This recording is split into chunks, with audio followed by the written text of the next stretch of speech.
Dito sa Papa Dudut Stories, ikaw ay hindi nag-iisa.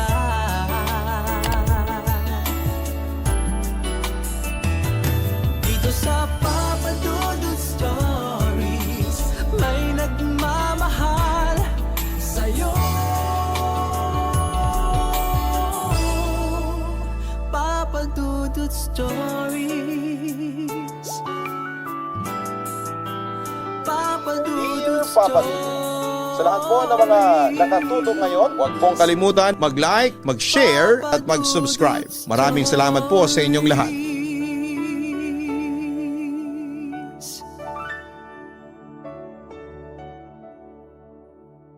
Walang tao ang dapat na kumitil sa buhay ng kapwa niya tao gaano man kalaki ang kasalanang nagawa nito. Dahil ang bawat isa ay may karapatan na magbagong buhay, ikaw kapuso, naranasan mo na bang mawalan ng minamahal nang dahil sa isang makasalanang tao?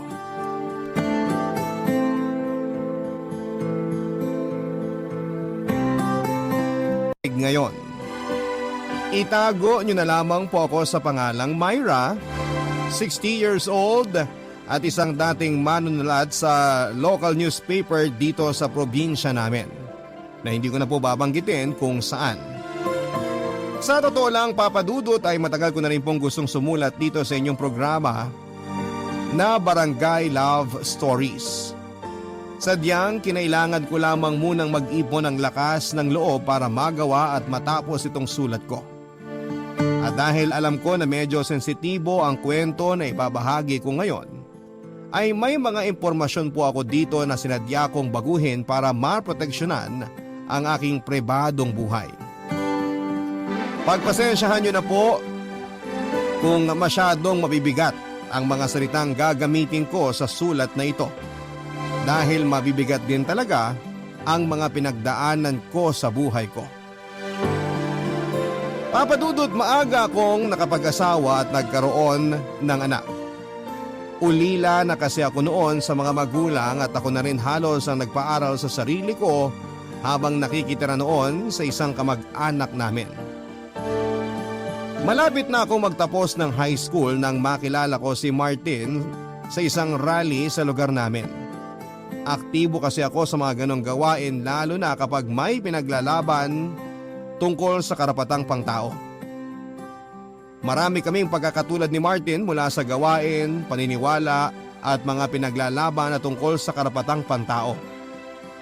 Kaya naman mabilis kaming nagkapalagayan ng loob at hindi nagtagal ay nagkaroon na nga kami ng relasyon. Hanggang sa mabuntis ako ni Martin nang makapagtapos ako ng high school, 17 years old pa lamang ako noon. Hindi naman siya nagdalawang isip na panagutan ako at ang ipinagbubuntis ko. Nagtrabaho na siya noon kaya nang makapanganak ako at tumungtong sa tamang edad ay nagpakasal na rin kaming dalawa. Hindi nagtagal ay nakapagtrabaho ako sa isang local newspaper bilang manunulat. Hindi pa kasi mahigpit ang pagtanggap sa mga aplikante noon, lalo na kapag may tiyaga kang matuto at may lakas ng loob. Masaya naman ang naging pagsasama namin ni Martin kahit na hindi kami gaanong nakagagaan sa buhay. Kaya lang bago mag 3 years old ang anak naming si Kyla, ay namatay naman si Martin dahil sa isang aksidente, Papa Dudut.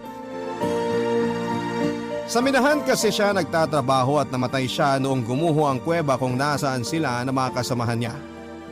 Nakuha naman namin at naipalibing ang katawan niya na wala ng buhay. Mula noon ay mag-isa ko nang tinaguyod ang anak kong si Kyla. Papa Dudut, napakahirap po ng lahat ng pinagdaanan ko. Napakahirap maging single parent. Pero walang hindi kakayanin basta para sa pinakamamahal kong anak, Papa Dudut.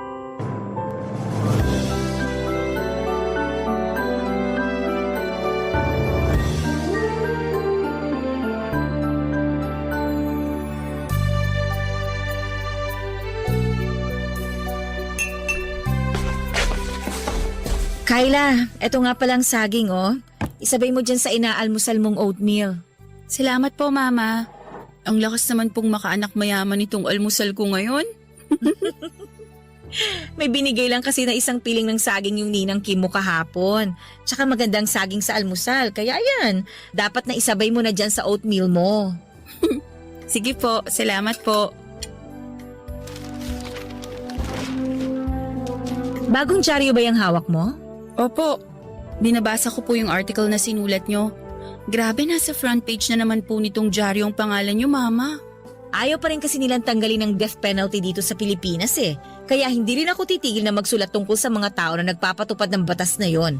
Lalo na sa mga taong patuloy na nagpapatibay sa batas ng parusang kamatayan. Mama, hindi po ba kayo natatakot? Oo bakit naman ako matatakot? Kasi 'di ba, noong nakaraang buwan lang po, may tumawag sa telepono natin, tapos ako yung nakasagot. At pinasabi niya na iparating ko raw sa inyo na tumigil na kayo sa ginagawa niyong pagsusulat laban sa matataas na opisyal ng gobyerno. Kung hindi, mapapahamak daw po ang buhay niyo. Sus! Hanggang salita lang at pananakot lang ang mga yon. Hindi nila kayang totohanin ang mga pagbabanta nila. Mama, palagi pong laman ng balita ngayon sa TV ang tungkol sa mga journalist na pinapatay. Natatakot po ako na baka dumating ang araw na totohanin ng mga nagbabanta sa inyo ang masamang balak nila. Huwag kang mag-alala sa akin, Kyla. Kaya ko namang ipagtanggol ang sarili ko. Kaya nga nag-aral ako ng martial arts noon para hindi ako kagad basta nalang masaktan ng ibang tao. Mahirap pa rin pong kalaban ng mga taong may masamang pakay. Hindi nyo alam kung anong mapanganib na armas ang pwedeng dala nila sa oras na lapitan nila kayo. Palagi rin naman ako may balisong sa bag ko. Hindi pa rin po sapat yun para masabi nyong ligtas ang buhay nyo, Mama. Ano bang gusto mong gawin ko, anak? Hindi po ba kayo pwedeng humanap na lang ng ibang trabaho? O kaya mag-focus na lang kayo sa maliit yung negosyo na manukan para hindi na po nalalagay sa panganib ang buhay nyo. At para wala na po kayong natatanggap ng mga death threat. Ay, Kyla, matagal ko naman nang ipinaliwanag sa iyong tungkol sa trabaho ko, di ba? Hindi ko ginagawa to ng dahil lang sa pera. Ito yung nasimula namin ng papa mo. Magkasintahan pa lang kami, palagi na naming pinaglalaban at ipinagtatanggol ang karapatang pangtao. At ito yung tungkulin na hindi ko pwedeng basta nalang talikuran at kalimutan. Kahit po ang buhay niyong malagay sa panganib? Oo, kasi kung hindi ko gagawin to, sino na lang ang magiging boses ng mga taong gustong magbagong buhay pero pinagkakaitan ng pag-asa? Sino ang magtatanggol sa mga inosenteng tao na nakulong at nakapila sa parusang kamatayan? Pero 'di ba, hindi naman po lahat ng nakakulong sa bilangguan inosente. Yung iba po sa kanila, may kasalanan talagang nagawa sa batas. Kahit sinong tao pa ang makasalanan, lahat sila may karapatan na magbagong buhay. At yun ang karapatan na hindi ako mapapagod na ipaglaban sa maraming tao. Kaya wag mo akong masyadong alalahanin, Kyla. Kaya kong sarili ko. Ay, sige po, Mama. Basta mag-iingat po kayo palagi ha, lalo na sa mga taong kinakalaban ninyo. Papadudot, bukod sa pagsusulat sa dyaryo ay may maliit din po akong negosyo na manukan sa lugar namin. Nasimulan namin yon noong nabubuhay pa ang asawa kong si Martin at sa awa ng Diyos ay hindi naman yun nalugi at medyo napalago ko pa kahit napapaano. Kaya naman napag-aaral ko noon sa magandang university ang anak kong si Kyla. Nakasanayan ko na rin makatanggap noon ng mga death threat lalo na kapag lumalabas sa headline ng dyaryo ang sinusulat kong news article. Madalas kasi ay may kasamang patama at masasamang salita ang sinusulat ko laban sa mga matataas na opisyal ng gobyerno. Miyembro rin kasi ako ng samahan na ipinaglalaban ng karapatang pantao. At isa sa mga pinakaaktibo pagdating sa pag-aralin lalo na kapag may bilanggo na naman na nasintensyahan ng parusang kamatayan. Naniniwala kasi ako, Papa Dudut, na lahat ng tao ay kayang magbago. Lahat tayo ay may karapatan na magbagong buhay. Kaya hindi yon dapat na ipinagdadamot sa kanino man. Pero nang dahil nga sa parusang kamatayan na yon ay nagiging maikli ang buhay ng tao. At yung mga minsang nagkasala na gustong maituwid ang kanilang landas ay hindi na nabibigyan pa ng chance na magkaroon sana ng maayos at bagong buhay. Papadudot, walang sino man sa atin ang may karapatan na kumitil ng buhay ng isang tao. Makapangyarihan man siya o mataas ang tungkulin dito sa ating bansa. Tanging poong may kapal lamang ang pwedeng magparusa sa mga taong makasalanan, Papadudot.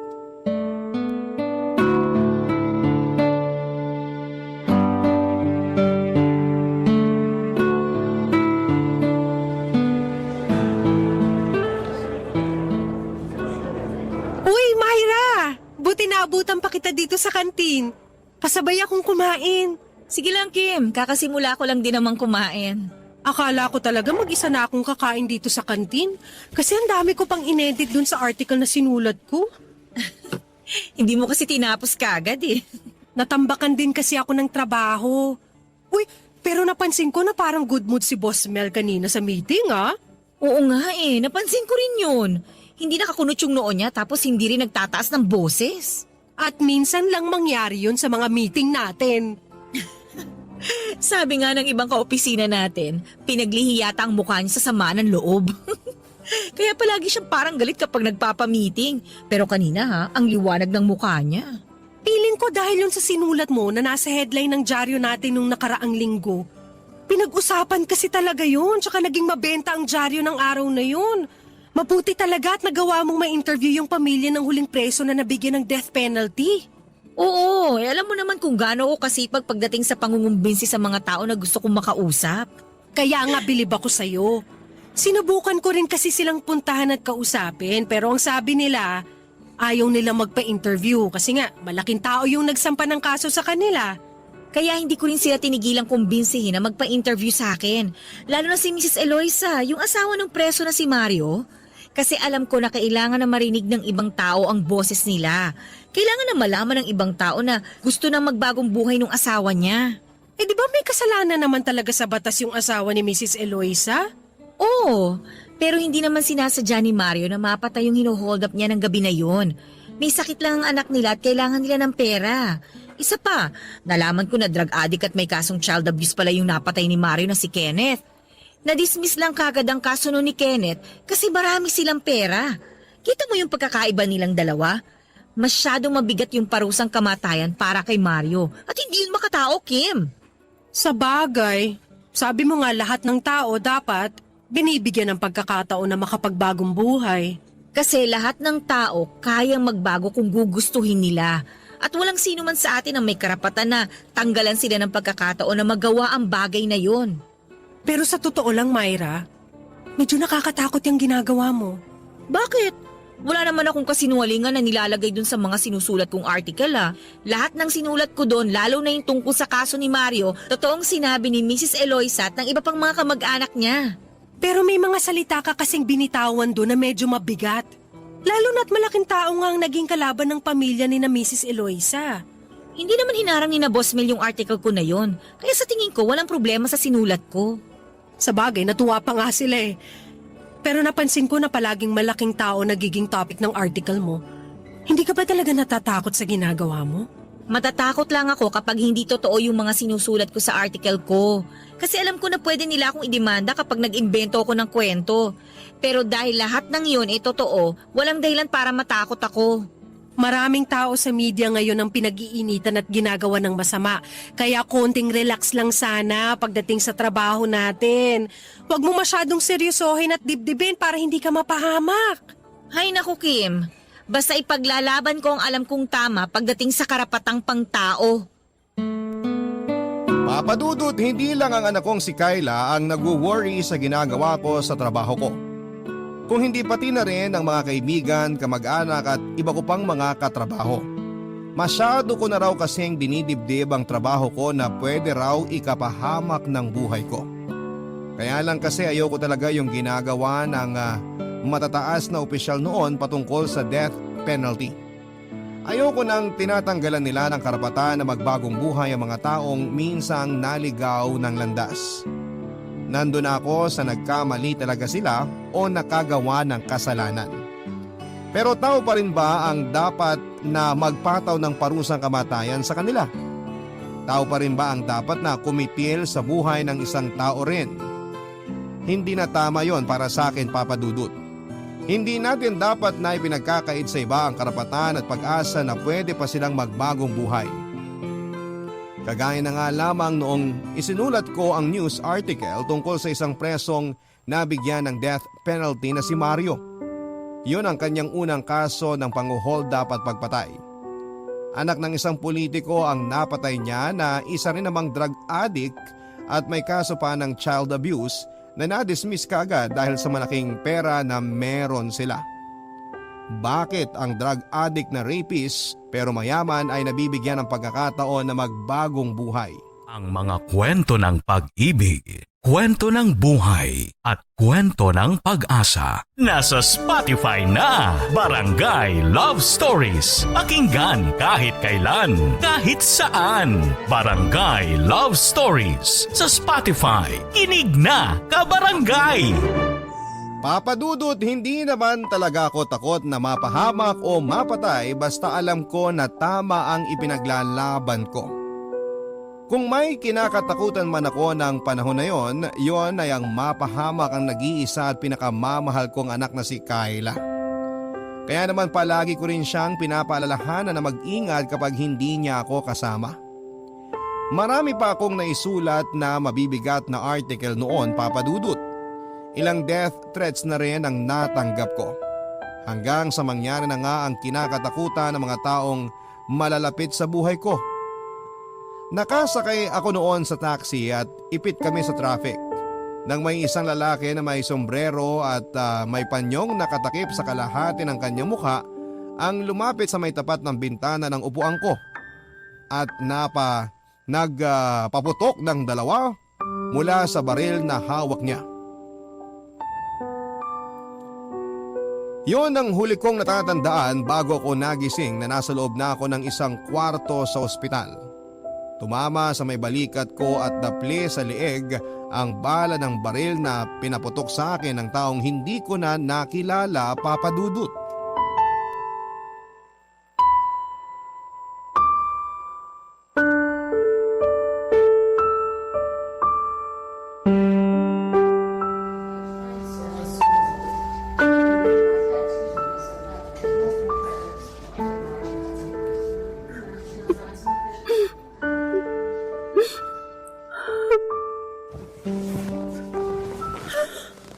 Mama, mabuti po at nagising na kayo.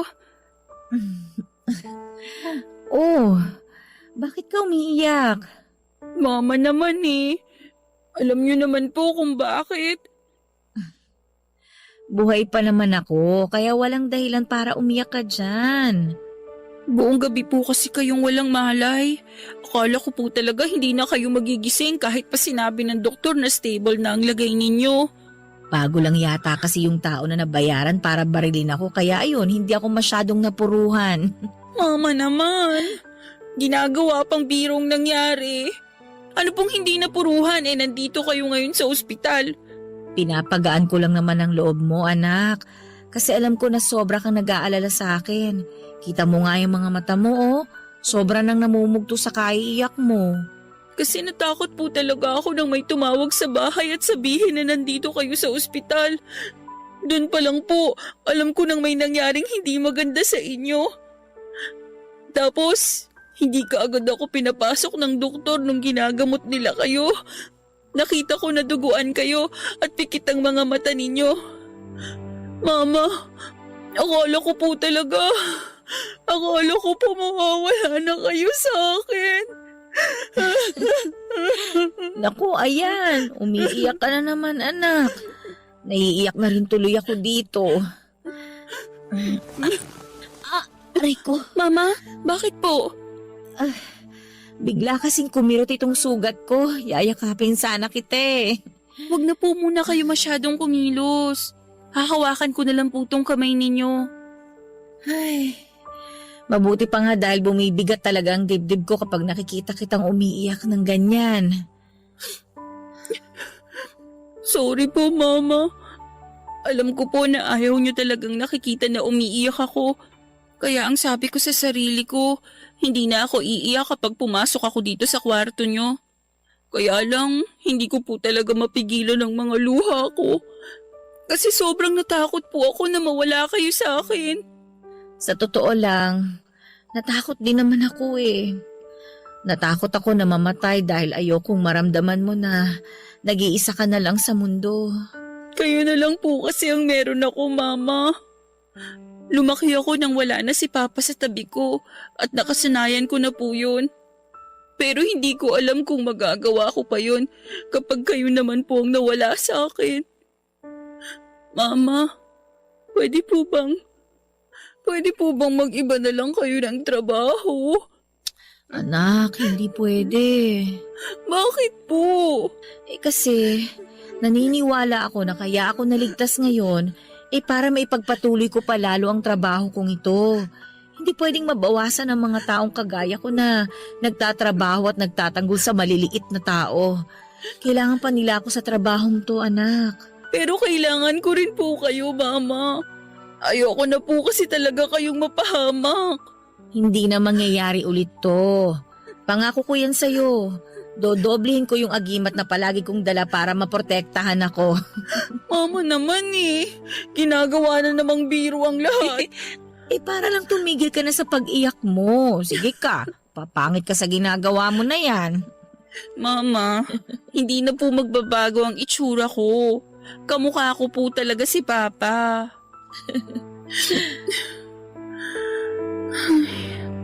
Mukhang hindi ko na po talaga mababago ang isip nyo. Pero sana po, Mama, mas ingatan nyo po ang sarili ninyo ngayon. Kasi hindi ko po talaga kakayanin kapag may nangyari pa ulit na masama sa inyo.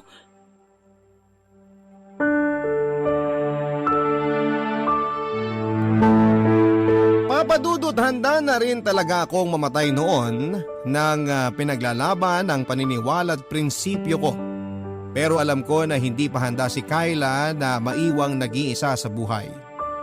Wala naman kasi kami halos sa malapit na kamag-anak sa lugar na tinitirhan namin. Kaya sa kanya talaga ako mas nagwo-worry sa oras na may masamang mangyari sa akin noon. Ganon pa man ay hindi rin ako umalis sa trabaho ko sa kabila ng makailang ulit na pakiusap sa akin ni Kyla. Kahit pa totoong nalagay na sa bingit ng kamatayan ng buhay ko. Hindi po yun sapat na dahilan para bitawan ko ang trabaho ko. Isa pa ay naniniwala talaga ako noon na kaya hindi kaagad ako kinuha ng Diyos. Nang mga panahon na yon ay para ipagpatuloy ko ang tungkulin ko bilang totoong alagad ng media. Hindi ako nagpapakabayani, sadyang alam ko lang na may mga tao na kailangan ng isang kagaya ko na matapang at handang isugal ang buhay ko para maging boses nila, Papa Dudut.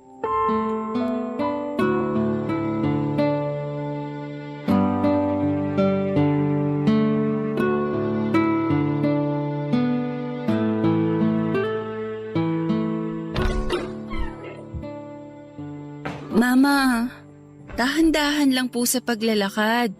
Kumapit lang po kayo sa braso ko. Oo, Kyla. Pero kaya ko namang maglakad. Hindi mo na ako kailangang alalayan pa. Baka lang po kasi ma-out of balance na naman kayo, kagaya nung nasa ospital tayo. Muntik na kayong matumba kanina.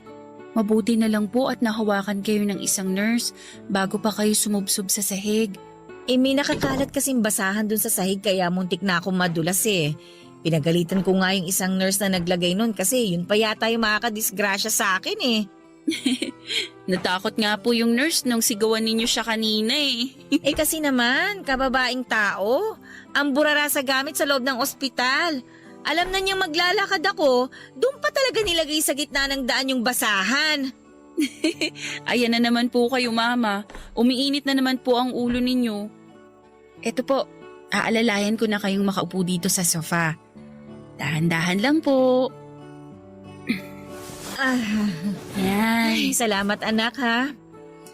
Grabe, ang liit lang nitong bahay natin pero parang napagod ako bigla sa paglalakad. Kasi nga po, masakit pa ang katawan nyo, lalo na yung sugat ninyo. Oh, Tao ang aga naman ang bisita natin na kumakatok sa pinto. Kyla? Parang boses po yun ni Ninang Kim, Mama. Puntahan ko lang po siya.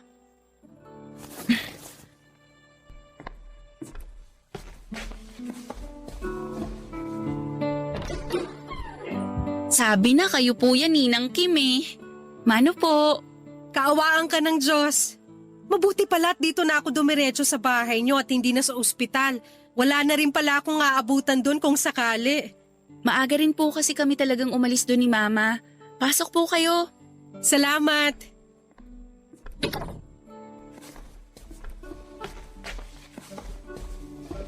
Mama, magtitimpla lang po ako ng kape para sa inyo ni Ninang Kim. Maiwan ko po muna kayo dito sa sala ha. Salamat anak ha. Oh, Myra! Nakakatuwa naman at mukhang malakas ka na ulit. Ganun talaga kapag may agimat na palaging dala. Yun pa rin ba yung agimat na binigay sa atin nung matandang na interview natin? Tungkol sa pagkamatay ng anak niya? Oo, yun nga. Nako, sayang at naitapong ko na yung sa akin. Ilang taon na rin kasi ang nakalipas mula nung makuha natin yun. Effective pala talaga. Pero matanong ko lang, may lead na raw ba ang mga pulis sa kung sinong nag-utos na barilin ka? Kagaya ng inaasahan ko, wala pa rin. Hindi nga rin ako umaasa na mahuhuli pa yung mastermind dito eh. O kahit man lang yung lalaki nagtangkang tumapos sa buhay ko. Sa dinami-rami ng masasamang nangyayari dito sa bansa natin, uunahin pa ba naman ang mga pulis yung sa akin? Eh sino ba naman ako, 'di ba? Isang hamak na taga-media lang naman ako. Pero hindi ka ba natatakot na baka balikan ka pa rin ng taong yun? Natatakot, syempre. Eh pero ano magagawa ko kung nakatakda na talaga akong mamatay? Mapipigilan ba natin yon? O at least, mawala man ako sa mundong ito, sigurado naman ako na marami akong natulungan at naipaglaban ng mga tao. Grabe, iba talaga yung prinsipyo at katapangan mo, Myra. Ano ka ba? Pare-pareho lang naman tayong taga-media na matatapang. Pero Kim, may pabor sana akong hihilingin sa'yo. Ano yun? Nag-aalala kasi ako sa anak kong si Kyla. Siya talagang mas iniisip ko sa tuwing malalagay sa panganib ang buhay ko. Kaya kung hindi man ako palaring makaligtas ulit sa susunod na may magtangka sa buhay ko, ikaw na sanang bahala sa anak ko ha. Huwag mo sana siyang pababayaan. Papadudot mula na mangyari ang pagkakaligtas ko sa nagtangka ng masama sa buhay ko ay unti-unti ko nang na-realize noon na hindi na talaga biro ang pinasok kong trabaho at ang pakikipaglaban ko sa paniniwala ko. Naging sunod-sunuran din noon sa balita naging sunod-sunod din noon ng balita ang tungkol sa mga journalist na pinapatay dito sa lugar namin o kahit sa iba pang mga bayan. May mga nakakaligtas na kagaya ko pero karamihan ay talagang nasasawi ang buhay. Pakiramdam ko tuloy noon ay palaging may nakaabang sa akin sa labas ng bahay namin. O kaya ay may nagmamatsyag sa akin sa labas ng opisina. Hindi ko alam kung napaparanoid lamang ako pero palagi kong nararamdaman noon na hindi na talaga ligtas ang buhay ko. Kaya naman bago pa man may masamang mangyari sa akin noon ay pinagplanuhan ko na mga bagay o tao na maiiwan ko kung sakali man na mamatay ako, papadudot. Kasama na nga sa mga plano ko noon ay yung nag-iisang anak ko na si Kyla. Ang mga kwento ng pag-ibig, kwento ng buhay at kwento ng pag-asa nasa Spotify na. Barangay Love Stories. Pakinggan kahit kailan, kahit saan. Barangay Love Stories sa Spotify. Kinig na, kabarangay! Sa totoo lang, papadudot, ay hindi naman talaga ako naniniwala sa mga agi-agimat na yan. Hindi rin totoo yung sinasabi ko na palagi kong dala yung agimat o kwintas na bato na ibinigay sa amin ni Kim noong isang matanda. Hindi ko na nga rin alam kung saan ko naitago yon sa loob ng bahay namin ng mga oras na yon. Ginagamit ko lang na biro ang agimat na yon para maipakita ko sa ibang tao na naniniwala ko na hindi kaagad ako mamamatay. Pero doble ingat na rin talaga ako noon, lalo na sa mga taong kinakausap ko. Nagsusulat pa rin po ako ng patungkol sa mga matataas na taong nananamantala ng mahihina o mahihirap. Patuloy pa rin po ako sa pakikipaglaban sa karapatang pangtao. Kasi kung hindi ko gagawin yon, para saan pa na nadugtungan ng buhay ko. Palagi rin akong alerto sa paligid ko at sa mga taong nakapaligid sa akin. Handa ako na muling ipaglaban ang buhay ko. At hindi ko alam noon na hindi lang ako ang pwedeng mapahamak nang dahil sa masasamang tao sa paligid, Papa Dudut.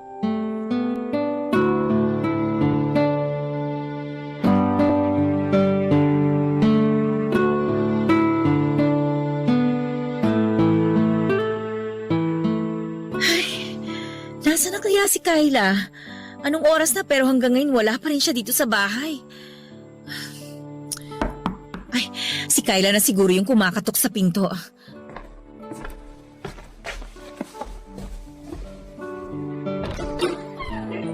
Hi, Myra!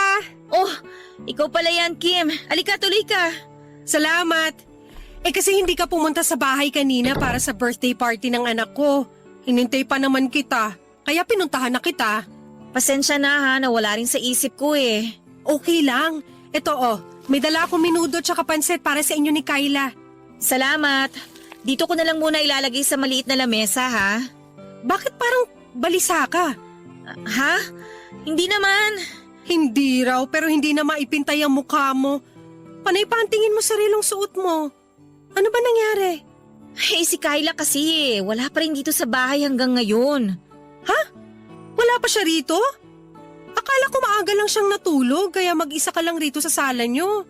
Ayun na nga pasado 8:30 na pero hindi pa rin siya nakakauwi. Baka naman nasa school pa yon at may tinatapos pa na klase. Alam ko ang oras ng klase ni Kyla. Hanggang 6:00 lang ng gabi ang pinaka-late na tapos ng klase niya. Baka may ginagawa silang school project kasama ng ibang kaklase niya. Kahit anong school project pa yon, hindi siya magpapaabot ng ganito kalalim na gabi sa labas ng bahay. At kung mangyari man yon, gagawain ng paraan para makatawag sa telepono namin dito. Hindi pa naman masyadong malalim ang gabi, Myra. Huwag ka na masyadong mag-alala. Baka pauwi na rin ang anak mo. Ewan ko ba, Kim? Iba kasi yung kabang nararamdaman ko ngayon. Ayoko mag-isip ng masama pero natatakot talaga ako eh. Huwag ka masyadong magpadala sa mga naiisip mo. Makakauwi ng maayos ang anak mo kaya relax ka lang dyan. Oh, nagri-ring na ang telepono nyo. Sigurado ko na si Kyla na yung tumatawag. Ay sige, sandali lang ha, sasagutin ko. Hello, Kyla? Hello, ma'am. Good evening po. Si Mrs. Myra po bang kausap ko ngayon? Oo, ako nga ito. Bakit? Sino to? Mrs., si Sargento Cervantes po to dito sa police station.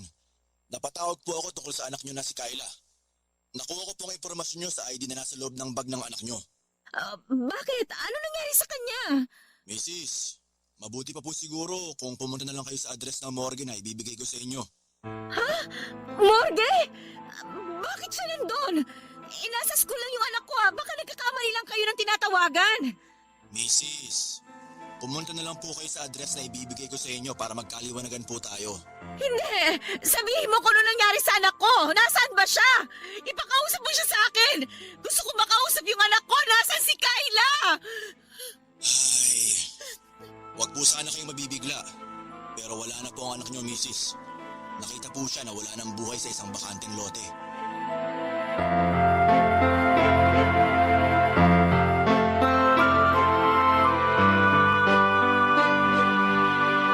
Kaagad na nang hina ang buong katawan ko nang marinig ko ang sinabi ng boses ng lalaki sa kabilang linya sa telepono, Papa Dudut.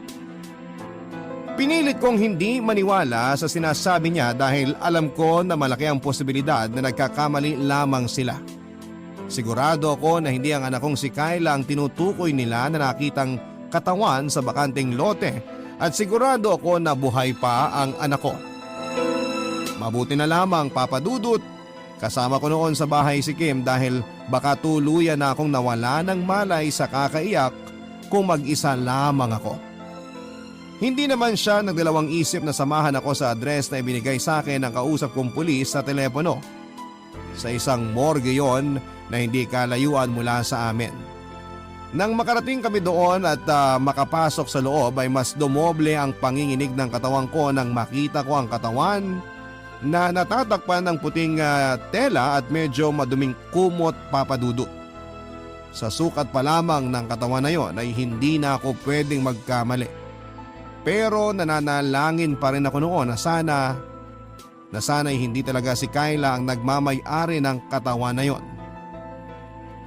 Hanggang sa halos panawa na ako ng ulirat na pilit kong pinigilan nang tanggalin na ang kumot at tuluyang bumungad sa akin ang mukha ng pinakamamahal kong anak.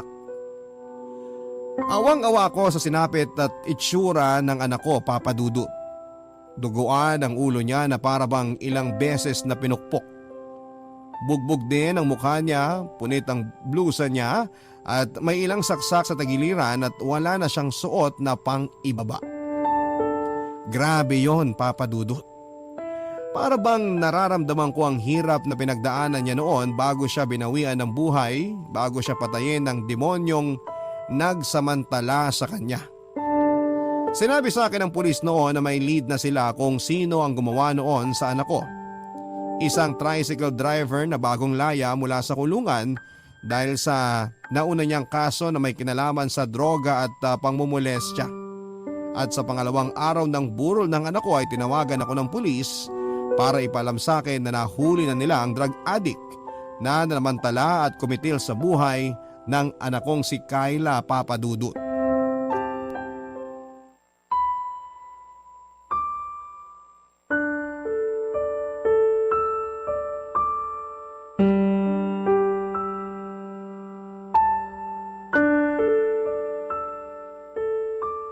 Kim, salamat sa pagsama mo ulit sa akin dito sa presinto, ha? Wala yun. Siyempre hindi ko naman nahahayaan na mag-isa ka lang dito ngayon. Mabuti na nga lang at napakiusapan ko yung pinsan mo na mag-asikaso muna dun sa burol ni Kayla. Kaya nga eh. Pupunta pa naman daw mamaya sa bahay niyo mga kaklase ni Kayla para makiramay. Sigurado naman ako na maaabutan pa natin ang mga batang yun pagbalik natin sa bahay. Oo, kasi ang alam ko nag-aalala din sila sa'yo. Pero Myra, sigurado ka ba na kaya mo na siyang harapin ngayon? Oo, kaya ko. May ibang araw pa naman na pwede mo makilalang suspect na yun. Hindi na ako maghihintay pa ng ibang araw. Pero pwede naman nating ipagpaliban na lang muna to para kahit paano... Hindi na kailangan, Kim. Kakayanin ko to. O sige, basta nandito lang ako sa likod mo.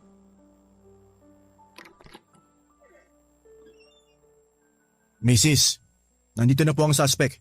Siya po ang gumawa ng krimen sa anak niyo.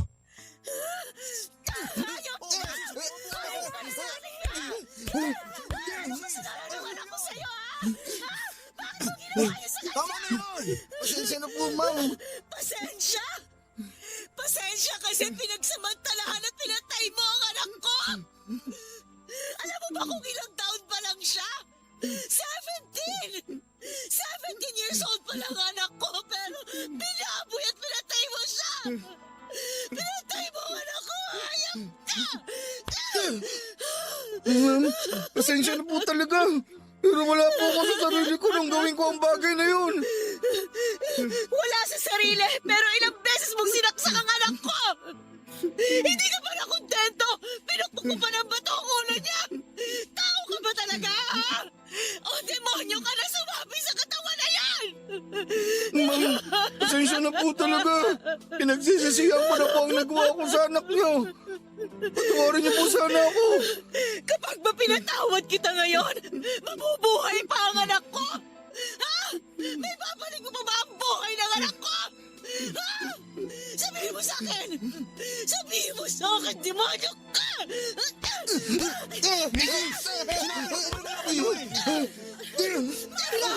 Alam ko mahirap pero kailangan mo kalmahin ang sarili mo!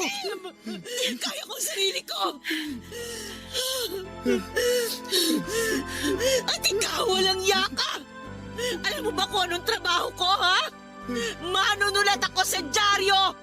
At isinusulat ko ang lahat ng tungkol sa inyo mga kriminal kayo! Pinagtatanggol ko kayo! Ipinaglalaban ko ang karapatan ninyo para makapagbagong buhay! Handa akong ialay ang buhay ko para sa inyo! Tapos ito lang igaganti niyo sa akin! Ha?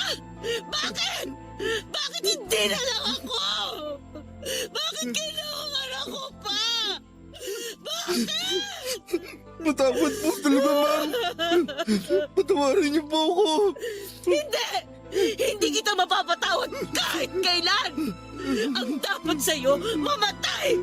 Dapat mamatay ka na! Dapat mamatay lahat kayo mga kriminal dito sa mundo! Mamatay na kayo lahat! Mamatay na kayo! Mamatay na kayo! Mamatay na kayo!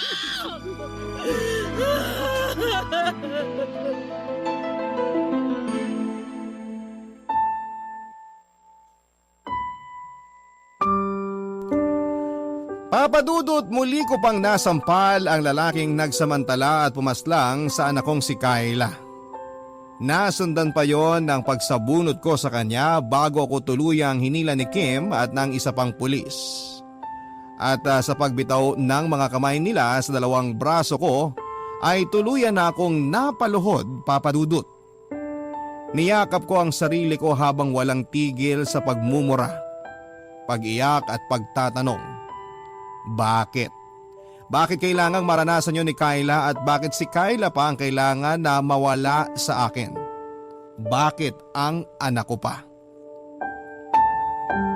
Sobrang sakit, Papadudot, lalo na sa part na nalaman ko na nakulong na pala ang lalaking yon noong una pa lamang at nabigyan ng pagkakataon na makalaya at makapagbagong buhay. Ang ibig sabihin, kasama siya sa mga taong pinaglaban ko. Yung mga taong nagkamali at naligaw ng landas pero dapat na bigyan ng pagkakataon na magbagong buhay. Kasama siya sa mga taong pinaniwalaan ko noon na kayang magbago pero sinayang niya lamang ang effort ko ng pakikipaglaban para sa kanila. Sinayang niya ang chance na ibinigay ko sa kanya at ng mga opisyal at ng iba pang mga tao para makapagbagong buhay siya. Bumalik siya sa paggamit ng ipinagbabawal na gamot at pananakit ng mga tao. At siguro kung hindi siya nakalaya noong una ay baka buhay pa ang anak kong si Kyla hanggang sa ngayon. Sa totoo lang, Papadudot, alam kong malaking kasalanan sa Diyos pero gustong gusto ko talaga siyang patayin ng mga oras na yon. Gusto kong iparana sa kanya ang hirap na dinanas ng anak kong si Kyla sa mga kamay niya. Pero syempre wala naman akong kapangyarihan at lakas ng loob na gawin yon. Kaya wala akong nagawa kung hindi ang ipaubaya sa batas ang nangyari kay Kyla. 2 linggo po ang nakalipas mula nang mailibing si Kyla at bago pa man magsimula ang paglilitis sa kaso na para sa kanya ay nabalitaan ko na lamang na nagtangkang tumakas ang sospek sa pagpatay sa anak ko kasama ang ilan sa mga nasa preso. Napatay po sa engkwentro ng pagtakas at pakikipag-agawa ng baril ang mga preso na yon kasama na ang pumatay kay Kyla, Papadudot. Gusto ko talaga siyang makita na naghihirap sa loob ng bilangguan pero aaminin ko na natuwa na rin po ako nang malaman ko ang nangyari sa kanya dahil ang isang kagaya niya ay hindi na dapat pang pinatatagal ang buhay sa mundong ito. Siguro nga, Papadudot, lahat tayo ay pwedeng magbago pero hindi lahat ng masasamang tao ay pinapahalagahan ng chance na ibinibigay sa kanila para magbagong buhay. Naniniwala kasi talaga ako noon na wala tayong karapatan na ilagay ang hatol na kamatayan sa ating mga kamay. Pero ano bang karapatan ng mga drug addict na pumatay? Wala rin naman, hindi ba? Kaya hindi nyo siguro ako masisisi kung naising ko man na sana ay mawala na sa mundong ito ang lahat ng mga taong gumagamit o nagbebenta ng ipinagbabawal na gamot. At mawala na sana ang mga taong patuloy na gumagawa ng krimen, karahasan at kasamaan. Mula noon ay hindi na ako bumalik pa sa pagsusulat sa dyaryo. Pinanghinaan ako ng loob at nawala na ako ng gana na magsulat. Muntik na ring mawala ng direksyon ng buhay ko at mabuti na lamang at nandyan palagi ang kaibigan kong si Kim para damayan ako sa mga oras na gusto ko nang sumunod kay Kyla at kay Martin. Mahigit 25 taon na po ang nakakalipas mula na mangyari ang lahat ng ito, Papadudot. At sa tuwing makakapanood ako sa balita na tungkol sa mga kriminal na natatagpo ang patay ay hindi ko po mapigilan ang sarili ko na matuwa. Dahil naniniwala ako na kailangan na silang ubusin sa mundong ito. Siguro po ay maraming kabarangay natin ang hindi natutuwa sa mga salitang binibitawan ko ngayon dito sa sulat ko. Pero sa isang kagaya ko na minsang naging boses at tagapagtanggol ng mga kriminal na nawala ng anak ng dahil din sa mga kriminal, ay hindi niyo naman po siguro ako masisisi kung maghinanakit man ako sa mga kagaya nila. Dahil hindi ako magdurusa ng ganito katagal kung hindi dahil sa mga taong gumawa ng krimen sa mundong ito. At dito ko na rin po tinatapos ang inyong forever kapuso at kabarangay, Myra. Ang buhay ay maiwaga, laging may lungkot at saya. Sa Papa Dudut Stories, laging may karamay ka. Mga problemang kaibigan, dito ay pakikinggan ka. Sa Papa Dudut Stories, kami ay iyong kasama. Dito sa Papa Dudut Stories, ikaw ay hindi nag-iisa.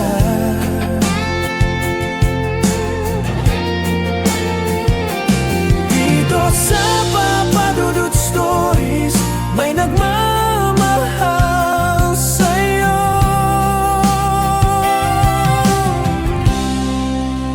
Papa Dudut Stories,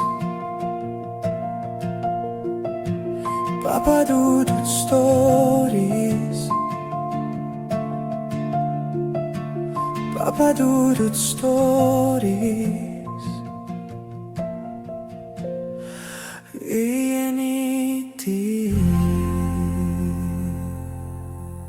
Dito sa Papa Dudut Stories, ikaw ay hindi nag-iisa.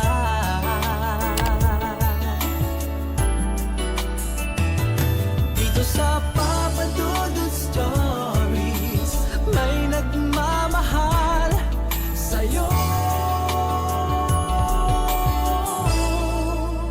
Papa Dudut Stories,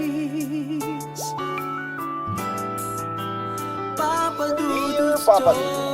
Sa lahat po ng mga nakatuto ngayon, huwag pong kalimutan mag-like, mag-share at mag-subscribe. Maraming salamat po sa inyong lahat.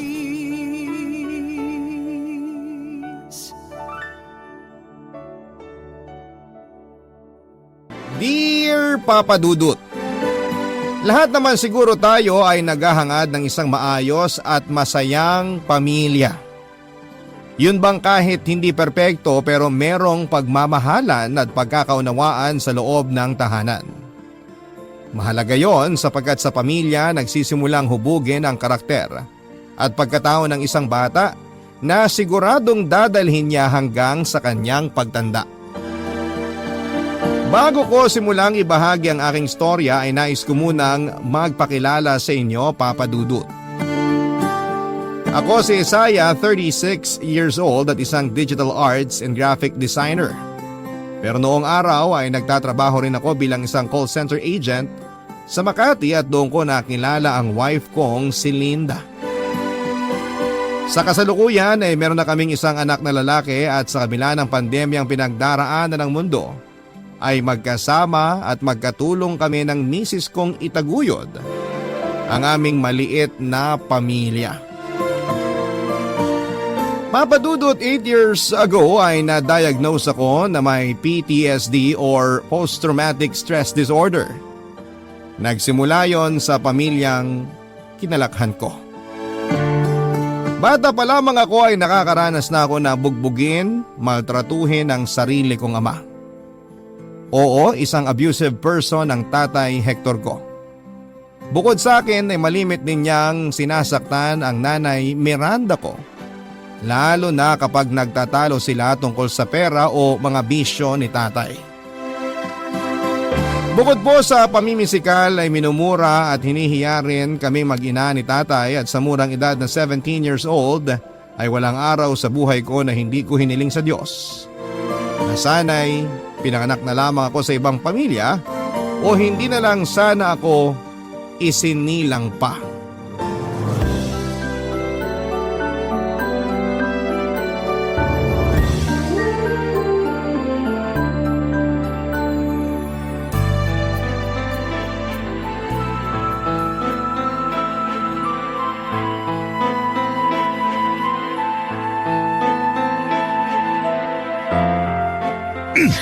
Diba? Sinabi ko sawang-sawa na ako sa tuyo at kamatis. Bakit yan na naman ang hinahin mo, lintik ka? Mahal, yan lang kasi ang kasya sa pera natin eh. Sinungaling! Anong ibig mo sabihin na yan na lang ang kasya sa pera natin? Di ba binigyan kita ng pera para may pambili tayo ng masarap na ulam? Binigyan mo nga ako ng pera, pero nung nakaraang linggo pa yun. At saka, magkano lang naman yung binigay mo, kaya wag mo ako hanapan ng masarap na ulam. Kapal na mukha mo! Hindi ka na nga marunong mag-budget. Sumasagot ka ba? Wala akong pake. Dapat lang yan sa'yo. Itong tatandaan mo, ha? Sa susunod na aabutan kita ng pera. Responsibilidad mong pagkasyahin yun. Wala akong pakialam kung anong magic ang gagawin mo. Basta pagkasyahin mo. Naiintindihan mo? Pinagkasya ko naman, pero ano magagawa ko kung kulang nga? Sumasagot ka bang lintik ka, ha? Tay! Nay! Ba't kayo nasa sahig? Aba! Nandito na palang isa pang palamunin. Isaya, anak! Doon ka na sa kwarto natin! Nay! Halika po! Aalalayan ko po kayong tumayo. Tay! Bakit po ba sinasaktan niyo na naman si nanay? Ikaw inutil ka. Wag na wag mo akong kukwestiyonin. Lalo mo lang pinapainit ang ulo ko. Halika nga rito. Tay! Lakas na Aray ko mo po! pagtaasan ako ng boses, tarantado ka! Bitawan niyo po! Manang-mana Tay, ka sa nanay mo, nasasaktan po makapalang ako! mukha! Wisit kayong dalawa! Mga walang silbi! Ayos ka lang ba? Hector, parang awa mo na! Huwag mo saktan ang anak ko! Ako na lang! Huwag mo nang idamay ang anak natin! Sabihin mo kasi dyan sa anak mong pakailamero na huwag nakikialam! Sa susunod, mas tatamaan talaga sa akin yan para madala! Pareho kayong palamunin! Wala na kayong ginawang maayos, mga inutil kayo! Makabili na nga lang na makakain! Yung masarap! Hindi tulad nitong niluto mo parang basura! Hwe! Umalis ka nga dyan! Maharang-harang kang ulupong ka!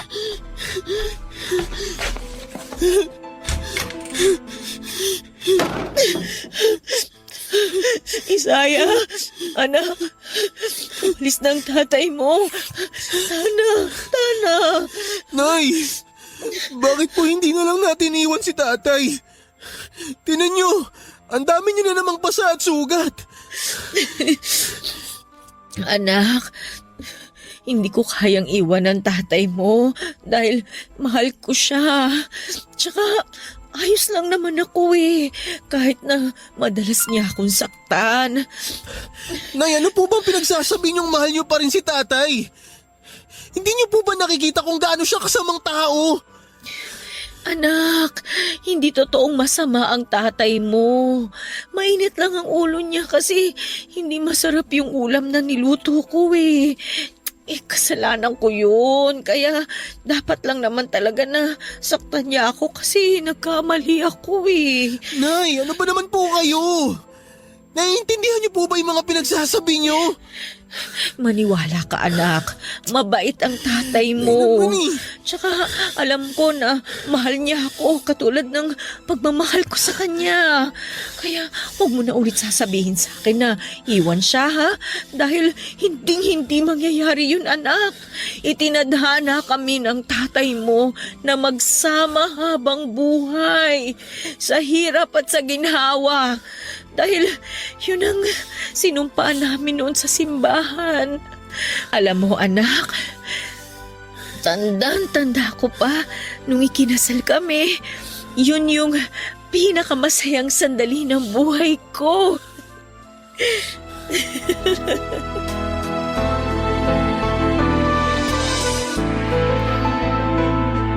Ang ganong uri ng pagmamaltrato ni tatay ay kinalakihan ko na nga, Papa Dudut. Maraming beses ko na rin namang ginusto na umalis sa amin para takasan ang kamay na bakal ng sarili kong ama, subalit ayoko namang iwanan ang aking nanay, Papa Dudut. At dahil hindi rin naman niya kayang iwan noon si tatay dahil sa bulag niyang pagmamahal, para dito ay ako naman ang nagsasakripisyo. Papa Dudut, habang nagbibinata ako ay nagsimula ko na rin kamuhian ng nanay ko. Maraming beses ko siyang kwestiyon noon kung bakit niya hinahayaang tratuhin siya ng ganon ni tatay. Ang paulit-ulit lamang niyang ikinakatwiran ay mahal niya ito at hindi niya kayang iwanan. Nang tanungin ko siya kung ako ba na anak niya ay mahal din niya, tanging paghingi lamang ng tawad ang naitugon niya sa akin. Doon ako nagsimulang manlamig sa sarili kong ina. Hanggang isang araw noong 20 anyos na ako ay nadatnan ko na lamang na bumubula ang bibig ng nanay Miranda ko at katabi ng bangkay niya. Ang walang lamang bote ng panlason sa daga at iba pang mga peste. Halos gumuho ang mundo ko sa pagpapakamatay ni nanay, papadudot, subalit may bahagi sa puso ko na lalo lamang namuhi sa kanya dahil sa pag-aabandona niya sa akin sa piling ng mapang-abuso kong tatay. At hindi nga ako nagkamali dahil simula noon ay ako na ang naging sentro ng pangbubugbog ng sarili kong ama.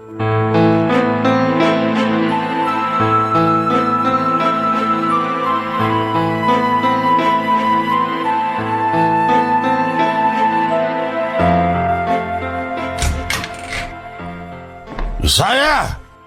Isaya, nasan kang peste ka? Ay, tay! Bakit po? Teka, lasing na naman po ba kayo? Ang lakas ng loob mong questionin ako ano kayo kung lasing ako, ha? Ha? Ay, aray! Ha? Tay! Ano po bang ginawa ko? Ba't niyo ako pinatukan? Kasalanan mo yung intrimitido ka. Ang mga tatay, hindi dapat kinukistyo ng inutil na anak na katulad mo. Naiintindihan mo? Saka sandali. Bakit bigla mo itinago yung hawak mo kanina pagpasok ko dito sa bahay? Ate ka, no? Nagsasabo ka ba? Tay, hindi ko po magagawa yun. Oh, bakit bigla mo nga tinago? Yung totoo, anong ginagawa mo? Siguro bumabata kang hayop ka. Nagbabasa lang po ako ng libro bago kayo dumating, tay. Anong bumabata kang pinagsasabi niyo? Sus! Masyado ka nawiwili sa pagbabasa ng mga walang kakwenta-kwenta. Nasaan na pala yung sinahod mo sa pagkakargador? Akin na! Kailangan ko ng pera. Yun pong binigay ko sa inyo nung isang araw, tay. Yun na po lahat yun. Ano? Hindi mo ako malolo kung pulpul ka. Alam ko may naitatabi kang pera. Nakita ko nung minsan may isinusuksok ka dito sa aparador malapit sa lababo. Umalis ka nga dyan! Ipapakita ko sa'yo kung saan mo tinatago yung pera mo. Tay, teka sandali. Wala po akong tinatagong pera. Anong wala? Dito lang yun Nasaan na ba yun? Ano to? Hoy, ang daming laman Napakabobo mo kasi. Bakit dito ka nagtatago ng pera? Siyempre makikita ko to. Tanga! Tay! Akin na po yan! Akin yan iniipon ko yan! Akin na to ngayon. Tay, parang awa niyo na po. Huwag niyo pong kunin yan. Iniipon ko po yan para makabili ko ng second hand na computer Ay, masyado ka namang ambisyoso. Barya lang naman tong pera mo, paano ka makakabili ng ganon? Tsaka hindi kayang intindihin ng utak mong gamonggo yung mga computer na yan. Ibibili ko na lang to ng alak para may pakinabang ka naman. Tay! Huwag niyo naman papakialaman yan. Akin po yan Akin na yan! Ano pa kayo? Makulit ka talaga, tarantado ka, ha? Ano? Ha? Tay! Tay! Tama na mo! Tama na mo, tay! Sa susunod kasi, huwag mo na akong kinokontrang gago ka. Gusto mo pa kasing nasasaktan ka. O paano? Mauna na ako, ha? Salamat pala rito sa ipon mo. Pag kailangan mo ako, nandun lang ako sa bar ni Paring Pancho.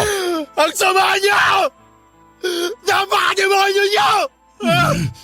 Ano ka mo? Yan ang dapat sa'yo, buwisit ka! Masyado kang maraming sinasabi! Ikaw ang demonyo, tanga! Salot ka sa buhay ko! High school lamang ang natapos ko noon dahil sa kahirapan, Papa Dudut. Hindi kasi sapat ang perang kinikita ni tatay sa pagtatrabaho sa construction kaya hindi na ako noon nakatungtong pa sa kolehiyo. Samantalang bukod sa paminsan-minsang pagtitinda ng mga kakanin, ay taong bahay lang din ang nanay ko noong nabubuhay pa ito. At matapos ngang mawala ni nanay ay mas lalong naging maliit ang mundo para sa amin ni tatay. Papadudot, kahit naman sino ay hindi papangarapin ang buhay na meron ako ng mga panahong yon. Ako po mismo kulang na lang ay isumpa ang pamilyang kinalakhan ko. Bago pa ako tuluyang masiraan ng ulo o matulad sa tatay ko ay nag-decide na akong isakatuparan ang matagal ko ng plano simula ng pagbuhatan niya ako ng kamay. Katwiran ko noon ay wala na si nanay. Wala na rin dahilan para manatili pa ako sa bahay namin at tiisin ang masamang ugali ni tatay.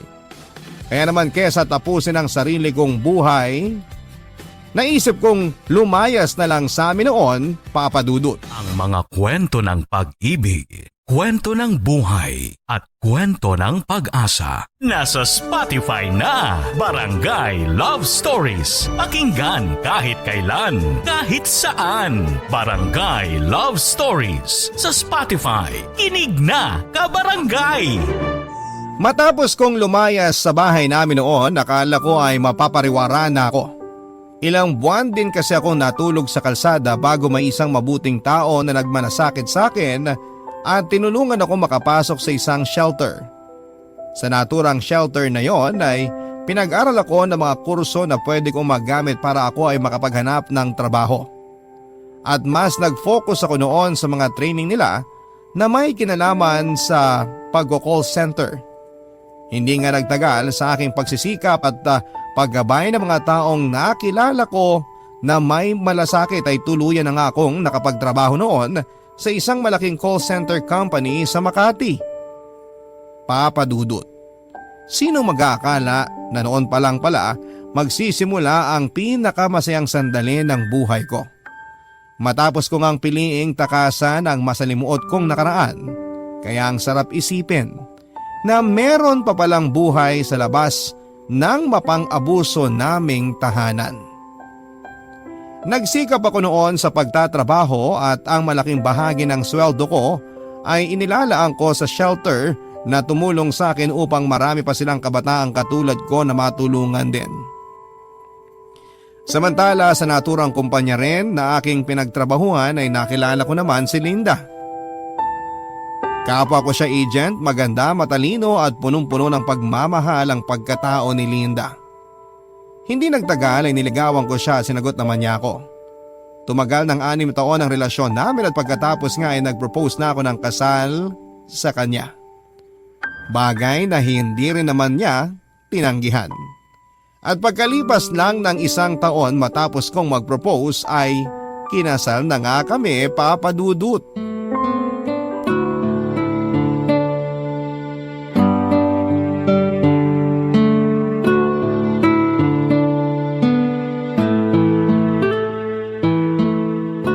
Sige ate. Ay. Oh, ang lalim nun ah. May problema ba? Sino yung kausap mo? Pinsan ko. Si Ate Geraldine. Anong sabi? Mabuti na lang daw nakuha niya number ko. Matagal na raw niya akong kinokontak. May sinabi siya sa akin tungkol sa tatay ko. Tatay mo? Bakit? Anong nangyari? Bale, tumawag sa akin si Ate Geraldine para sabihin na hindi na raw niya kayang alagaan si tatay sa kanila. Kasi may pamilya siyang dapat na mas iniintindi. Ako daw dapat ang gumagawa ng pag-aalaga kay tatay kasi ako yung anak. Nabanggit niya rin na paralisado na si tatay mula sa bewang pababa.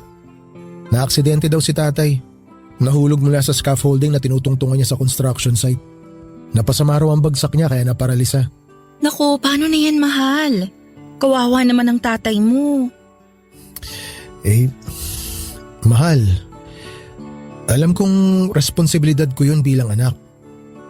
Kaso, kapag kinupkup ko siya, syempre dito siya tutuloy sa atin. Ayos lang ba yun sa'yo? Ano ka ba? Syempre ayos lang sa akin yun, no? Malaki naman tong bahay na napundar natin. May ekstrang kwarto para sa tatay mo. Saka naiintindihan ko naman ang pinsan mo. Mahirap talaga para sa kanya na alagaan ang tatay mo, lalo kung may sarili siyang pamilyang iniintindi. Kaya tama lang na kunin mo ang tatay mo para maalagaan mo siya dito. Sa palagay mo ba, Kaya ko na makita at makasama ang tatay ko sa isang bubong. Mahal, alam kong may hindi kayo pagkakaunawaan ng tatay Hector mo noon. Kaya ka nga umalis sa puter niya, diba? Pero tatay mo pa rin siya eh. Kung may tao mang dapat na tumitingin at nag-aalaga sa kanya ngayong may sakit siya, ikaw dapat yun, mahal. Bilang mga anak, responsibilidad nating alagaan ang mga magulang natin sa pagtanda nila. Sa bagay, tama ka, mahal. Kung ano man yung hindi namin pagkakaunawaan ni tatay noon, nakaraan na yun. Tsaka masaya na ako ngayon. Ayoko rin naman na habang buhay, galit ako sa kanya. Noon pa man alam ko ng mabuting tao ka. Mapagpatawad at mapagkalinga sa kapwa. Kaya nga ako na-inlove sa'yo noon eh. Pinola mo pa ako. Pero mahal, maraming salamat ha. Kasi lagi ka nandyan sa tabi ko para pagaanin ang mga sitwasyon. Hindi ko talaga alam ang gagawin ko kung wala ka. Pinagpala talaga ako na ikaw ang naging misis ko. Naku, tigilan na nga natin tong bulahan portion na to. Marami pa tayong dapat gawin at asikasuhin para sa pagdating ni Tatay Hector. Pero mahal, handa ka na ba? Oo, mahal. Handa na ako makita at makasama ulit si tatay.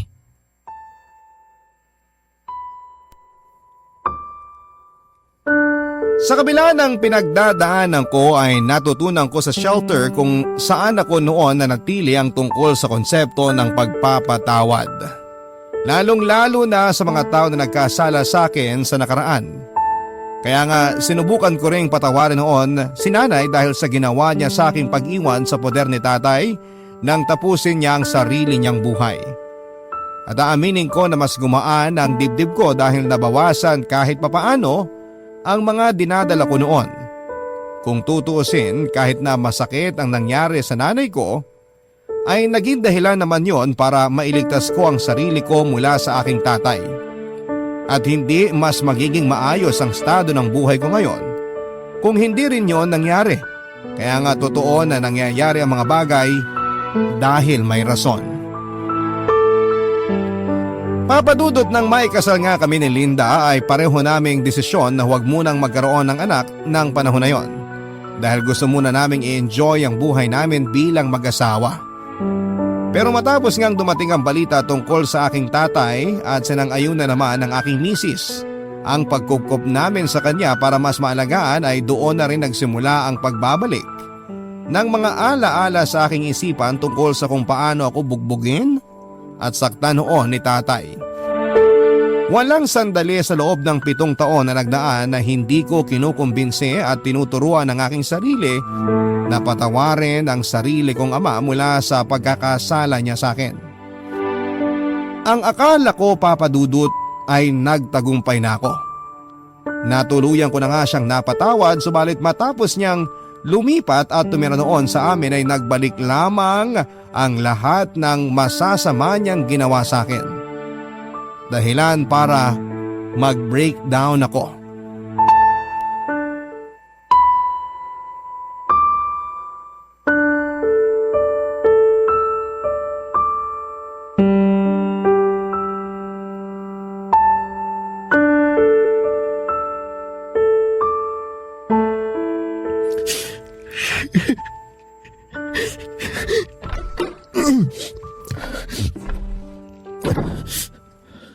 Ay, mahal, hindi ka pa bababangon? Wala ka bang pasok sa trabaho ngayon? Wala, na paano ka? Uy, mahal, bakit ka umiiyak? Mahal, akala ko handa na ako eh.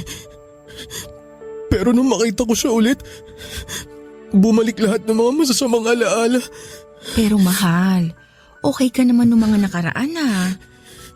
Pinipilit ko lang maging okay. Sa totoo lang natatakot ako.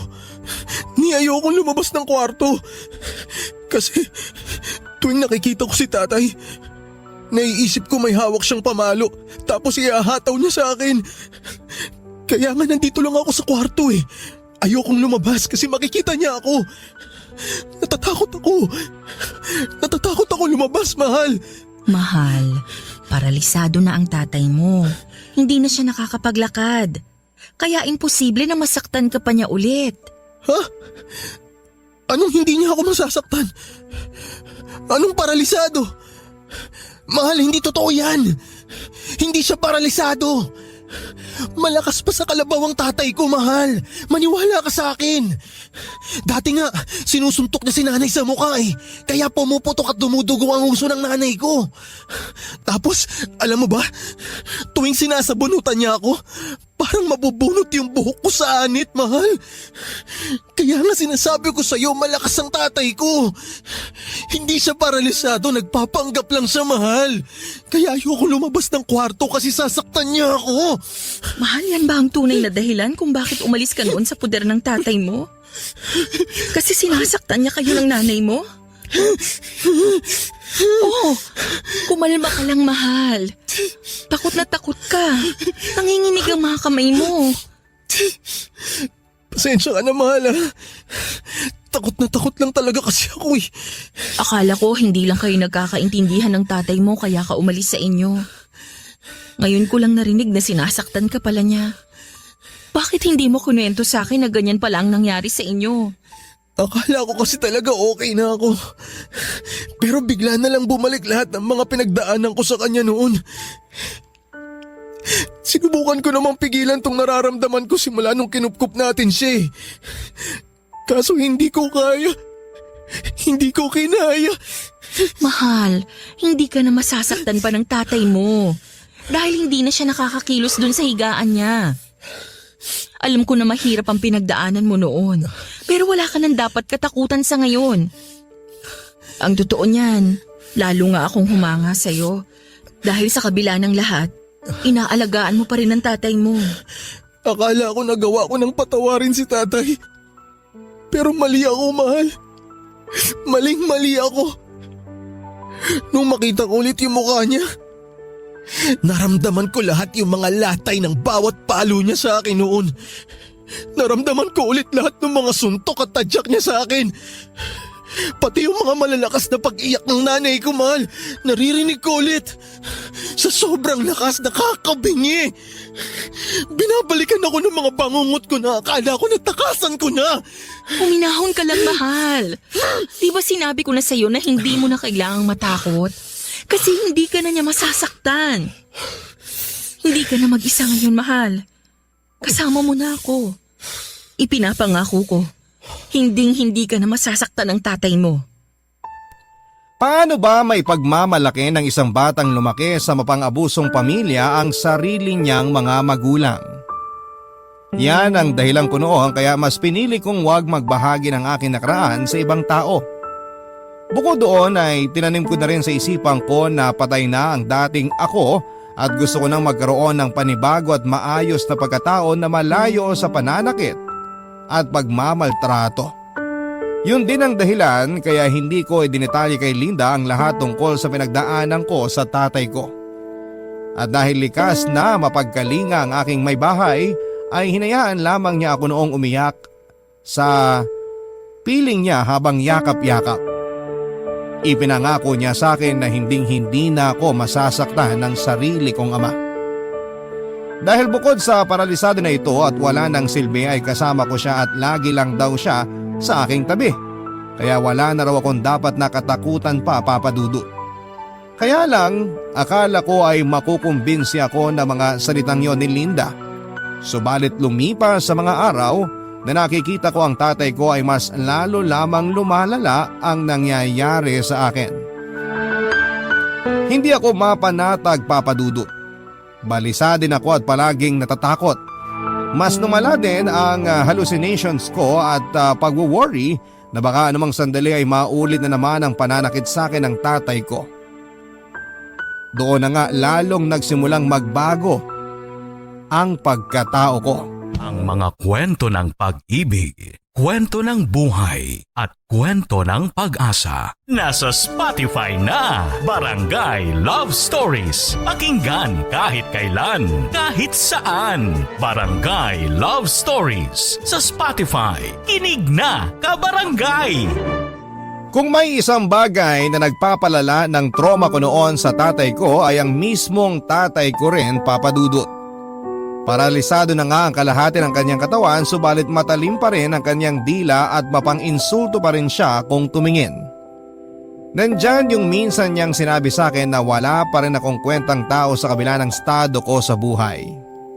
Na isa pa rin akong uhuging bata na walang alam at kung ano-ano pa.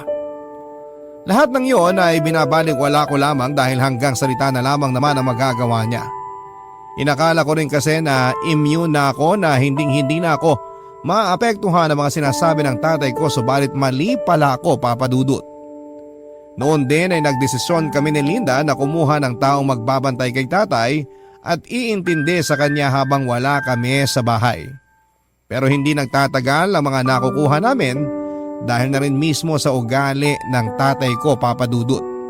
Kaya nga kahit anong iwas ang gawin ko ay ako pa rin ang nag-aasikaso sa kanya.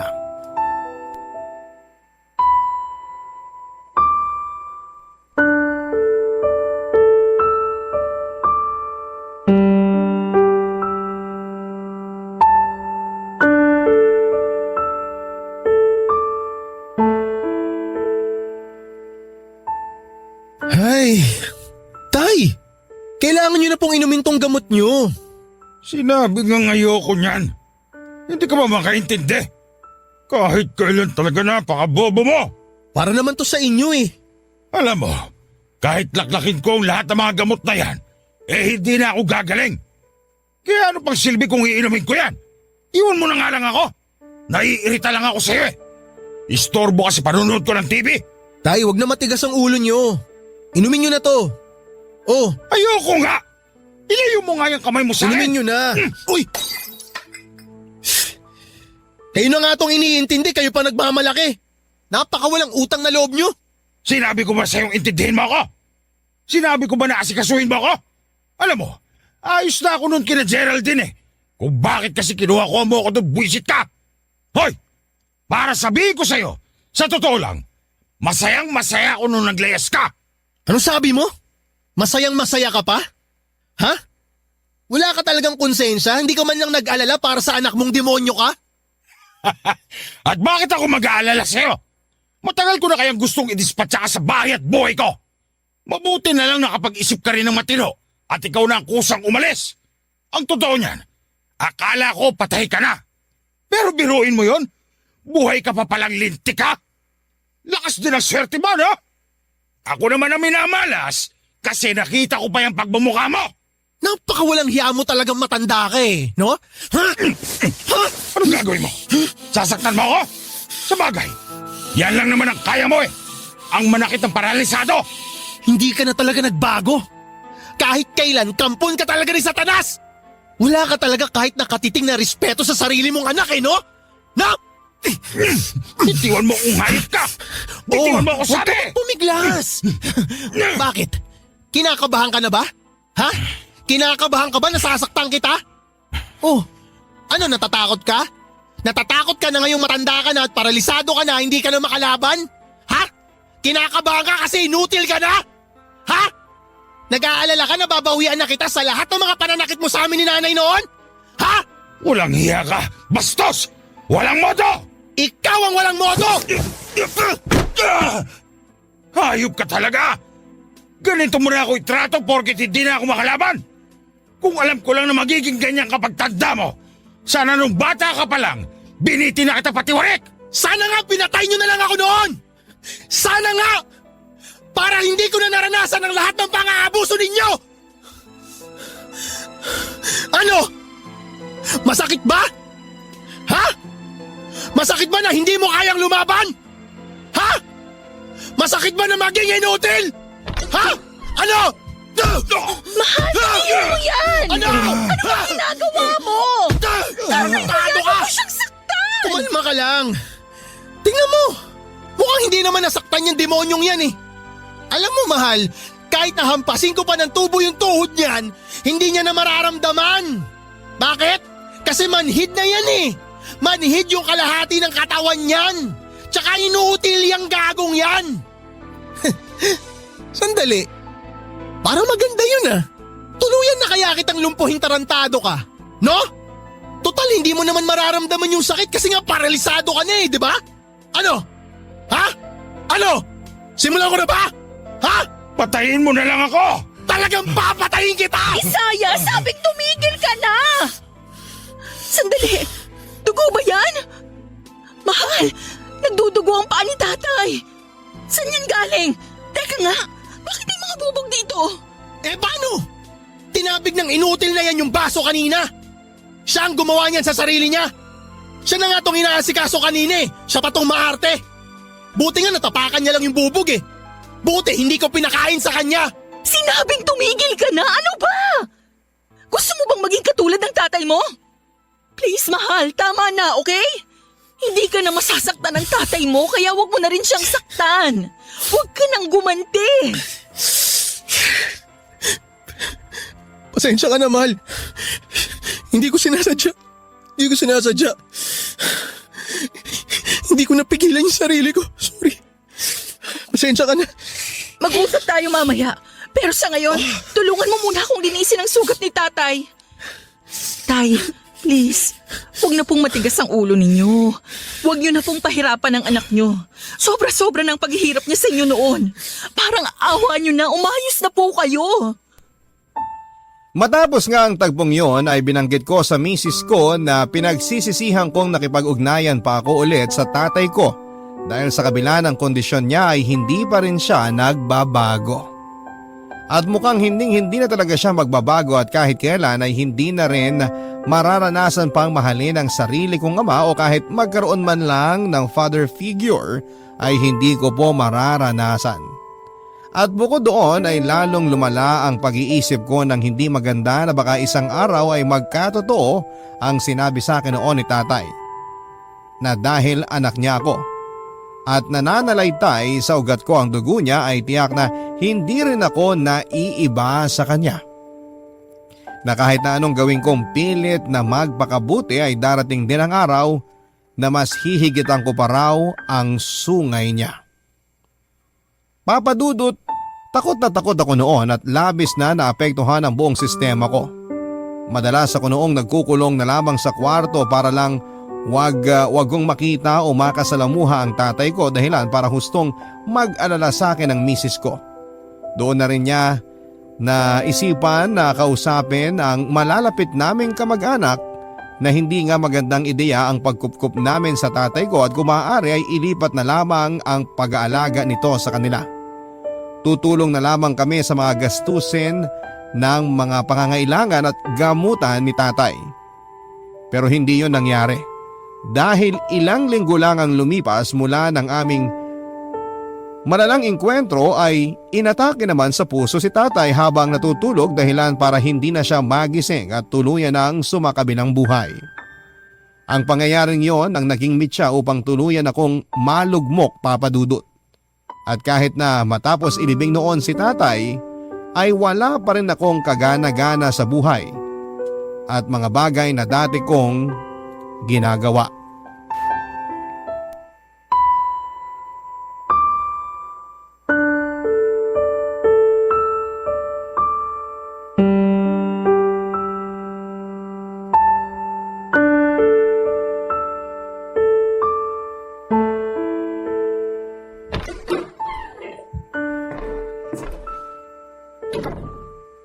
Mahal, hindi ka ba kakain?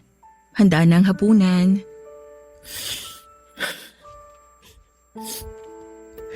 Umiiyak ka ba? Anong problema? Ha? Hindi. Ayos lang ako. Napuwing lang ako, mahal. Yan na yata ang pinakagasgas na linya na narinig ko, mahal. Maraming beses ko na yung narinig kaya hindi ako naniniwala sa'yo. Alam mo, wala talaga akong may tatago sa'yo no? Kilalang kilala mo talaga ako, mahal. Aba syempre, malakas yata ang pakiramdam naming mga babae. Lalong-lalo na kapag nambababae kayo. Oo. Bakit naman napunta dyan? Grabe ka naman sa akin. Never naman ako ng babae. Ano ka ba? Biro lang yun. Pero seryoso, may problema ba? Bakit ba kasi ang layo mo? Ay, sorry naman. Teka, tabihan kita dyan. Huhulaan ko na lang. Iniisip mo na naman ng Tatay Hector mo, no?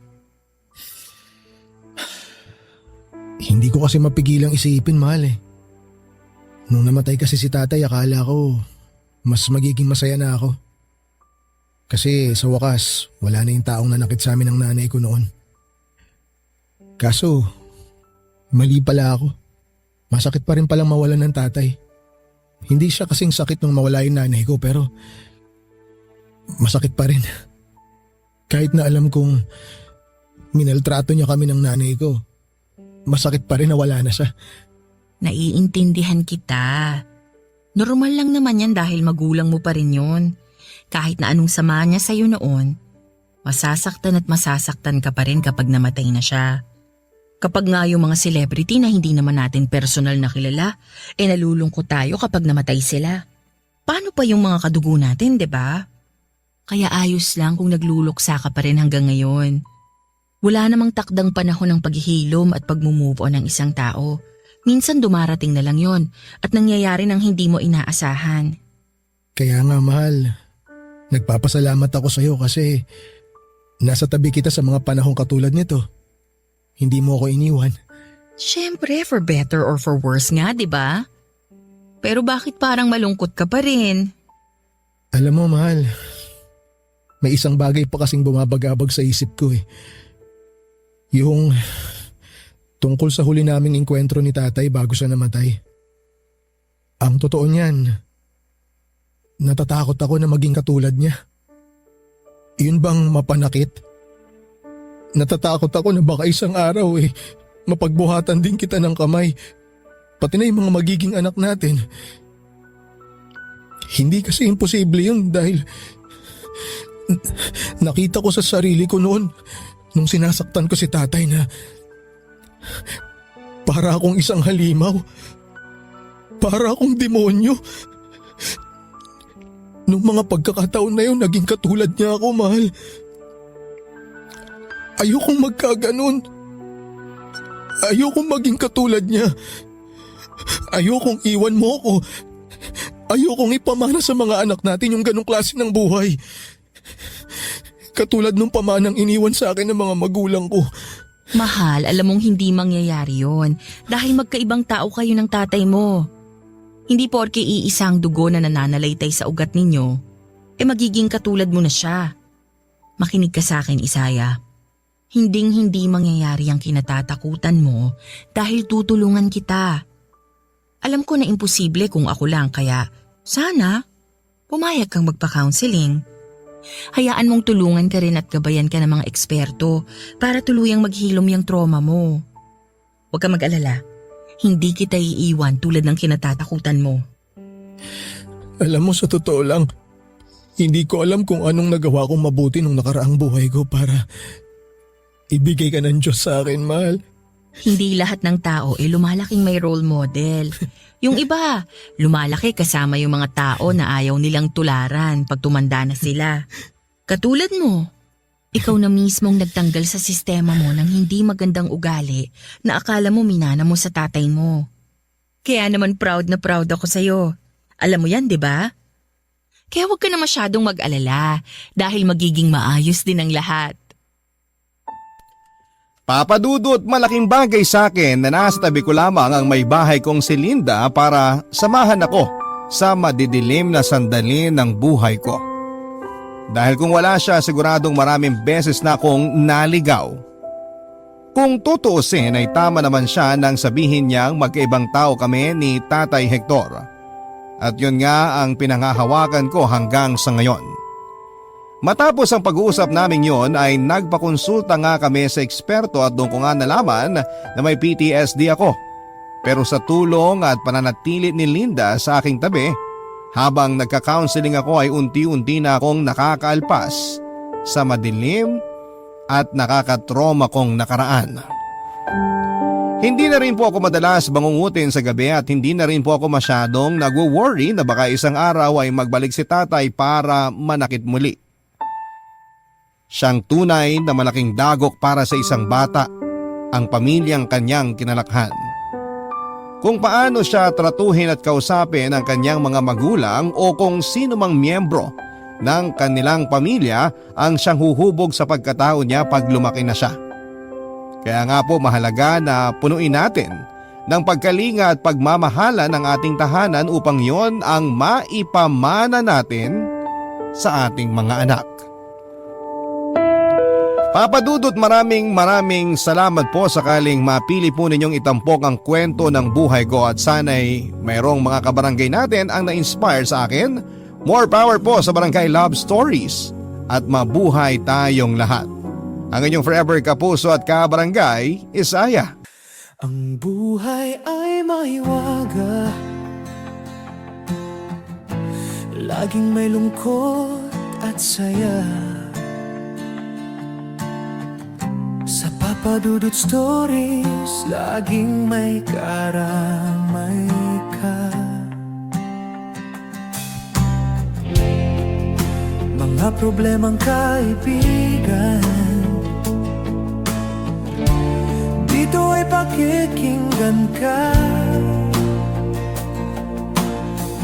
Sa Papa Dudut Stories, kami ay iyong kasama. Dito sa Papa Dudut Stories, ikaw ay hindi nag-iisa.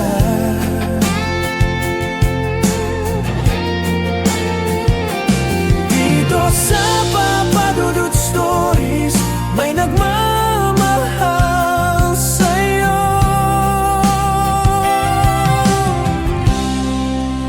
Papa Dudut Stories, Papa Dudut Stories, Papa Dudut Stories. Iyan